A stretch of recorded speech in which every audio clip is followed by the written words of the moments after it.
मम देवानि हवे सन्तु सर्वलिङ्गावन्तो मरुतो विष्णुरग्निः ममान्तरं विश्वे देवासो अधिभोजतामे शतमानं भवति शताय पुरुषस्येन्द्रिय आयुष्येन्द्रिय వేదిక మీదకి రావాల్సిందిగా ఆ ముందుకు పెట్టే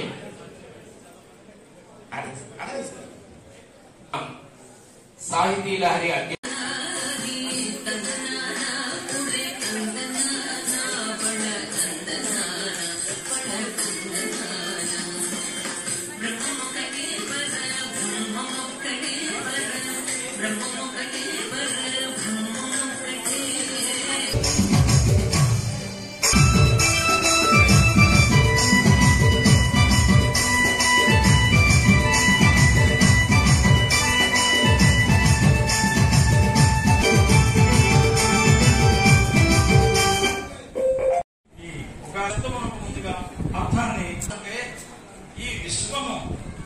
అధిష్టాన దేవత అయినటువంటి పరమాత్మ అయితే ఉన్నాడో అతడు మనకి వసు రూపంలో అనుగ్రహిస్తాడని అర్థం. అంటే విశ్వ అనే శబ్దం కూడా భగవంతుడిదే, వసు శబ్దం కూడా భగవంతుడిదే. ఏ భగవంతుని యొక్క ఉనికిని ఆస్తికులందరూ నమ్ముతున్నారో, ఏ భగవంతుని యొక్క అస్తిత్వాన్ని, భగవంతుని యొక్క కార్యకలాపాలని, చరాచర సృష్టిని చెప్పినటువంటి సృష్టి నమ్ముతున్నటువంటి ఆస్తికులైతే ఉన్నారో అందరి యొక్క హృదయంలో వెలిసినటువంటిదే ఈ రకమైనటువంటి నామములు. మనకు 60 సంవత్సరాలకు వచ్చిన పేర్లలో కూడా దైవనామములే అన్ని కూడా దాదాపుగా. అందుచేత ఆ పరమాత్మ స్వరూపంగా ప్రకాశిస్తున్నటువంటి ఏ పరబ్రహ్మ స్వరూపం అయితే ఉన్నదో దాని నుంచి మనం వసుహు అంటే ఇందులో అర్థము ధనము అనే అర్థం ఉన్నది. ధనము అంటే డబ్బు కాదండి. ధనమగ్ని ధనం వాయు ధనం సూర్యో ధనం వసుహు ధనమింద్రో బృహస్పతిర్వరుణం ధనమశ్నుతే. ధనం అంటే డబ్బు అనే అర్థం లేదు అక్కడ. పడేటువంటి పంచభూతములు కూడా ధనములే మనకి. అందులో ఏదైనా వ్యత్యాసం వస్తే మనం ఏమైపోతాం మనకు తెలుస్తూనే ఉన్నాం, చూస్తూనే ఉన్నాం. కాబట్టి ఆ సంపద అనిర్వచనీయమైనటువంటి ప్రజలకి, ప్రకృతికి, పశుపక్షాదులకి, సర్వ జీవరాశికి ఉపయోగపడేటటువంటి ఏ ధనం అయితే ఉందో అది ఆ పరమాత్మ అందిస్తాడన్న ఉద్దేశంతో ఈ సంవత్సరానికి విశ్వావసు అనే పేరు పెట్టడం జరిగింది. ఇది సంవత్సర నామం యొక్క విశిష్టత. ఆశాసు రాశి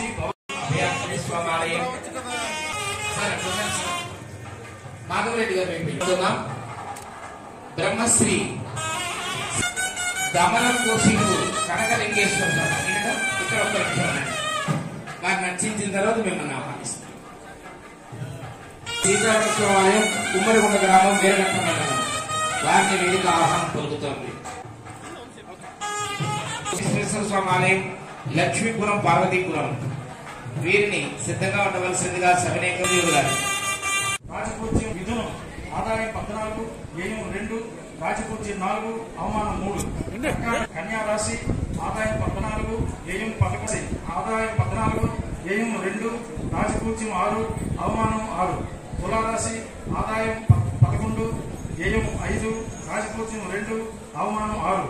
వృశ్చికం ఆదాయం 2, వ్యయం 14, రాజపూజ్యం 5, అవమానం 2. ధనుస్సు ఆదాయం 5, వ్యయం 5, రాజపూజ్యం 1, అవమానం 5.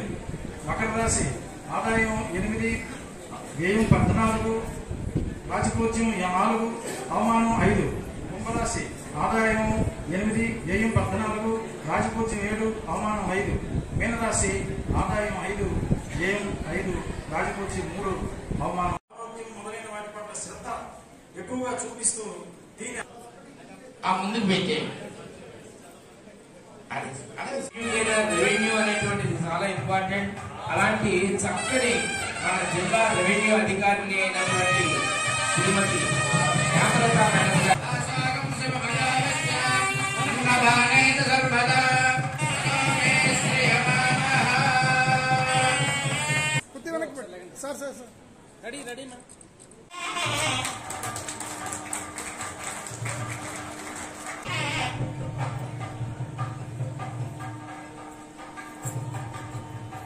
ఓం శన్నో మిత్రః శం వరుణః శన్నో.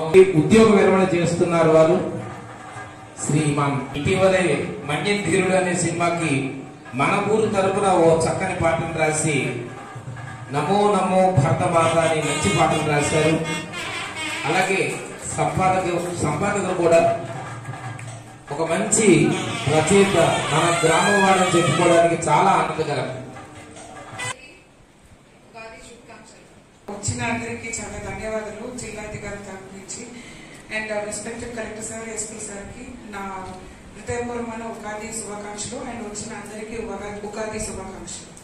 వారి యొక్క ఆ కవిత్వాన్ని, ఆ టాలెంట్ ను ఆ విధంగా కాపాడుకుంటూ వారు ముందుకు తీసుకెళ్తున్నందుకు ముఖ్యంగా నేను వారందరికీ కూడా అభినందనలు చెప్తున్నాను. ఎందుకంటే ఈ కాలంలో మరి ఎవరు కూడా అసలు తెలుగు భాష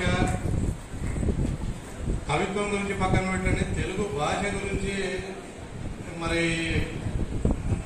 నేర్చుకోవడానికి అదేదో ఇక కష్టంగా కంపల్సరీ కాబట్టి సబ్జెక్టు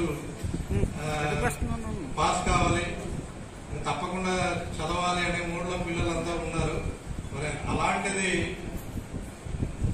మరి లిటరేచర్, తెలుగు లిటరేచర్ లో దాన్ని కాపాడుకుంటూ ఇంకా కూడా గర్వపడాలి. ఎందుకంటే ఉగాది వచ్చిందిరా ఉత్సాహం తెచ్చిందిరా అంటారు. సో ఉగాది ఏం తీసుకొస్తుందంటే మనకు ఉత్సాహం తీసుకొస్తుంది.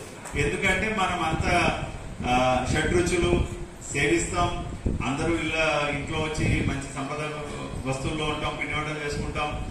నెక్స్ట్ ఇయర్ కి మనం ఈ రోజు నుంచే ఒక ప్లానింగ్, ప్రణాళిక అన్ని కూడా ఉంటాయి. సో ఇందాక ఎవరో చెప్పారు అవధాని గారు ఏంటంటే పద్దులు కూడా రాసుకుంటారని చెప్పి, అంటే ఇది ఒక ఫైనాన్షియల్ ఇయర్ స్టార్టింగ్ కూడా మన వాళ్ళకి. సో ఇంత మంచి ఒక సంవత్సరం వేడుక మనం అందరం చేసుకుంటున్నాం. అయితే పార్వతీపురం మన్యం జిల్లా వరకు వచ్చినట్టయితే మనం ఒక 3 లక్ష్యాలతో ముందుకు వెళ్తాం: శ్రేయస్సు, అభివృద్ధి మరియు సంక్షేమం. సో ప్రజలందరూ శ్రేయస్సుకి సంబంధించి మన గౌరవ ముఖ్యమంత్రి గారు ఈరోజు P4 విధానం అనే దాన్ని ప్రవేశపెట్టబోతున్నారు. ఈ P4 విధానంలో ఏంటంటే మార్గదర్శి కుటుంబం, అంటే ఒక సమాజంలో మనం ఎంత చేసినా కూడా, ఎంత ధనవంతుడైనా తిరిగి మనం సమాజానికి ఇవ్వాలి. అంటే మన దగ్గర ఇంకా కూడా చాలా మంది ఇంకా కటిక పేదవాళ్ళు ఉన్నారు, చాలా మంది ఇంకా ఆకలికి అలమటించే వాళ్ళు ఉన్నారు, విద్యకు దూరం అవుతున్న వాళ్ళు ఉన్నారు, చిన్న చిన్న అవసరాలు తీరలేని వాళ్ళు కూడా ఉన్నారు.